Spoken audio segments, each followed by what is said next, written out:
Forget Tyler Hoover and Hoovy's Garage. I might just be the dumbest automotive channel in all of YouTube, because I just spent $150,000 on LDV cars. Yep, you heard it right. I spent $150,000 on LDVs.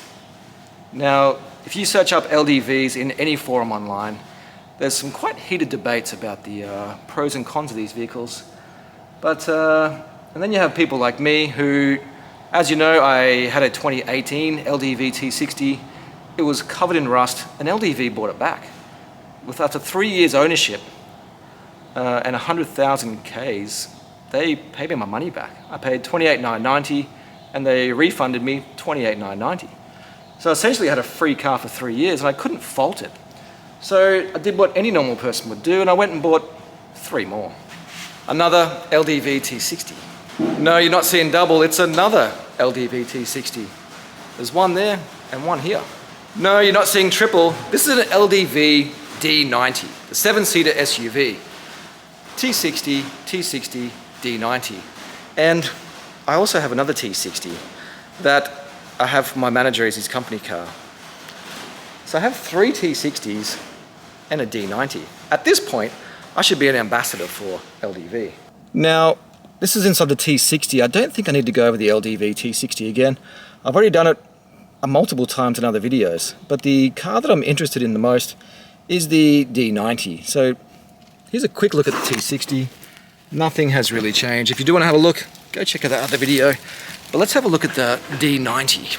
So he is stuck behind a red hoist here, but this is the LDV D90. Now this one came in at $33,000, $33,490, I think. Now you may laugh, but if you can see closely, I don't know if you can see that. They haven't detailed it properly, and all the fallout hasn't been removed. If you can see. I don't know if you can see that properly, but it's all rust spots everywhere, which will come out with a clay bar and decontamination. But as you know, with my history of LDV, my first one rusted out, they bought it back. My second one, the day I picked it up, had a engine light.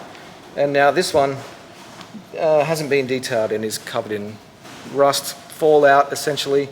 It just needs to be clay bar, decontaminized, but it shouldn't happen when I pick it up. It should all be done.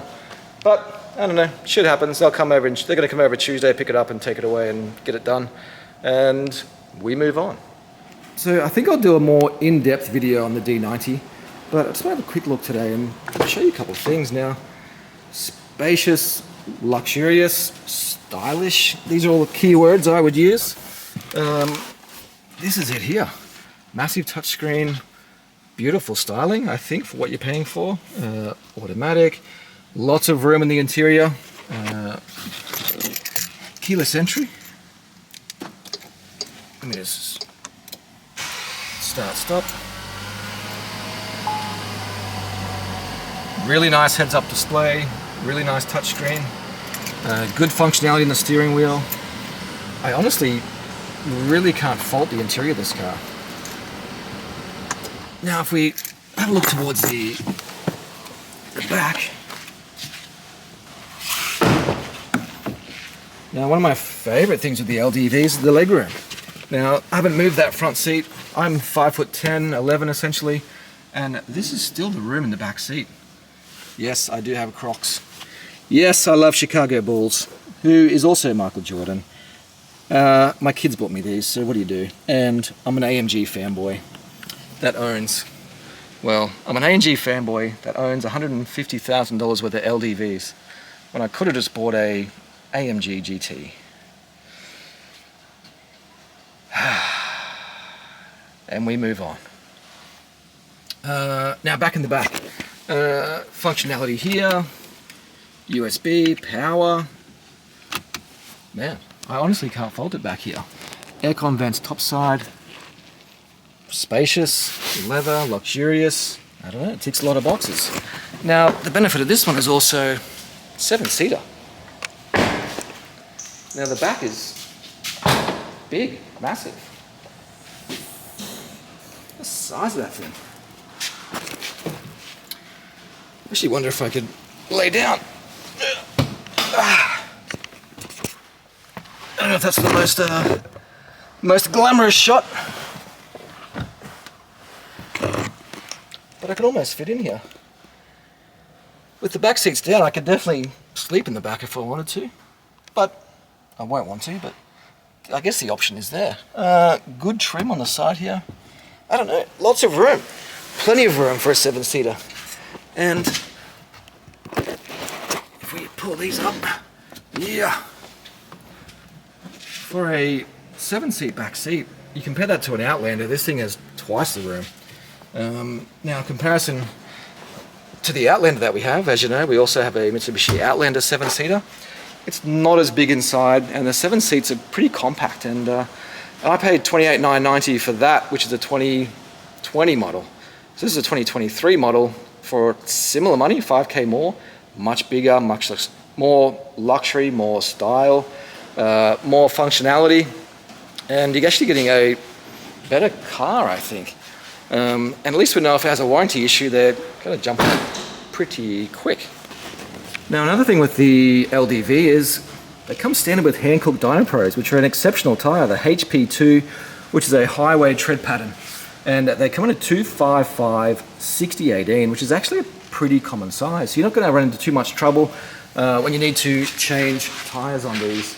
And compared with the T60, the T60 comes with a 245 65 17 in a Giddy, which is not a massive brand in Australia, but you know, it's a decent tyre, but that size is not particularly strong. But generally most people in Australia change rims and tyres anyway. We'll go over a few of those things as we get to it, but today's more about the D90. And I gotta say, I'm pretty blown away. Pretty impressed at the power, style, functionality, technology, it ticks it all.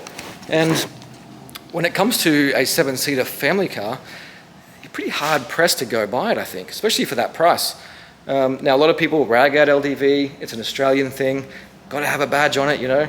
But when it comes to price, especially in today's age where it's a, you know, the tightening of the belt is happening and people are sort of certainly struggling in day-to-day living expenses, you may not want to spend $80,000 or $100,000 on a SUV 7-seater.